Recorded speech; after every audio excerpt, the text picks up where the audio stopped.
ছেলেটির কাছে এত স্বর্ণ আর টাকা দেখে সবাই মিলে তাকে মেরে ফেলার পরিকল্পনা করে। আসলে তারা এই ছেলেটিকে তাদের বাড়িতে দুদিনের জন্য আশ্রয় দিয়েছিল, কিন্তু তারা ঠিক করলো আজ রাতেই খাবারে বিষ মিশিয়ে ছেলেটিকে মেরে ফেলবে। এরপর লোকটি বিষ আনতে বাজারে গেল। এদিকে তার স্ত্রী ও মেয়ে তার জন্য অপেক্ষা করতে লাগলো, কিন্তু তার ফিরতে দেরি হয়ে যাওয়ায় মহিলাটি জঙ্গলে গিয়ে কিছু বিষাক্ত লতাপাতা নিয়ে আসে এবং সেগুলো পিষতে শুরু করে। অন্যদিকে লোকটি তখন মদের দোকানে বসে মদ খাচ্ছিল। ঠিক সেই সময় তিনি শুনতে পায় যে ছেলেটি দুদিন ধরে তাদের বাড়িতে রয়েছে, সেই আসলে তাদের হারিয়ে যাওয়া ছেলে চিন্নি। এই কথা শোনা মাত্রই লোকটি ছুটে যায় নিজের বাড়ির দিকে। এদিকে ছেলেটিও রাতের খাবার খেয়ে ঘুমিয়ে পড়েন।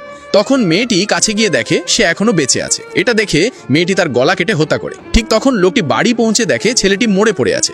দৃশ্যটা দেখে সে হাউমাউ করে কেঁদে ওঠে এবং চিৎকার করে বলে, এটা আমাদের সন্তান চিন্নি। বাবা মায়ের আর্তনাদ শুনে বাইরে কবর খুঁড়তে থাকা মেয়েটি সেখানে ছুটে আসে এবং ছেলেটির ডায়েরি খুলতেই তার চোখে জল চলে আসে। সে বুঝতে পারে এটাই তার ভাই, যে ছোটবেলায় মায়ের ভয়ে বাড়ি থেকে পালিয়ে গিয়েছিল।